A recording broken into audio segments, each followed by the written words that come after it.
હરેક સનાતનીઓને મારા જય શ્રી રામ। તમને આ ફોટો નીચે આપ્યો છે, જેમાં જે દીકરી દેખાઈ રહી છે, દીકરી હિન્દુ આહિર સમાજની દીકરી છે અને આ વિધર્મી તેને લવ જેહાદનો શિકાર બનાવીને લવ જેહાદમાં ફસાવીને ભગાડીને લઈ ગયો છે।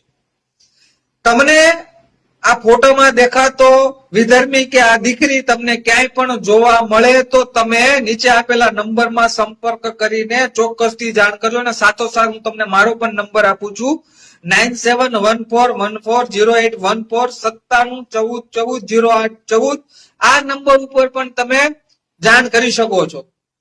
આ ઘટના જ્યારે બની ત્યારે મારા મિત્ર દ્વારા મને આખી ઘટનાની જાણ કરવામાં આવી ગઈકાલે, અને ગઈકાલે તરત જ મેં આ ઘટના જામનગર વિસ્તારના આહિર સમાજના સાંસદ પૂનમબેન માંડમને મેં વોટ્સઅપના માધ્યમથી આવી આખી ઘટનાથી માહિતગાર કર્યા અને બેનનો તરત જ ફોન આવ્યો પૂનમબેનનો, અને પૂનમબેને જણાવ્યું કે આ ઘટના આ વિસ્તાર છે તે મારી બાજુમાં જ આવે છે અને એમના પરિવાર દ્વારા આ ઘટના 3-4 દિવસ પહેલા બની ગઈ છે, તો હજી સુધી મને જાણ નથી કરી, તો એમને જાણ કરવી જોઈતી હતી પહેલા।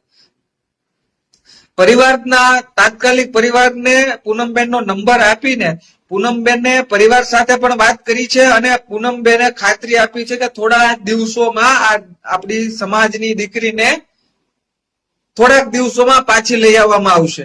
અને સાથોસાથ ગૃહ વિભાગમાં પણ જાણ કરી દેવામાં આવી છે કે હિન્દુ સમાજની આહિર સમાજની એક દીકરી લવ જેહાદનો શિકાર બની છે અને ત્યાંથી પણ એક્શન લેવાના ચાલુ થઈ ગયા છે। અને આ ઉપરથી હું તમને એક વાત કહેવા માંગુ છું, જ્યારે પણ આપણા હિન્દુ સમાજની કોઈ પણ દીકરી લવ જેહાદનો શિકાર બને તો સૌથી પહેલા તમારે હિન્દુ સંગઠનને જાણ કરવી જોઈએ અને સાથોસાથ તમારા વિસ્તારના ભારતીય જનતા પાર્ટીના ધારાસભ્ય હોય કે ભારતીય જનતા પાર્ટીના કોઈ સાંસદ હોય તો તમે તાત્કાલિકના ધોરણે તેમને જાણ કરજો।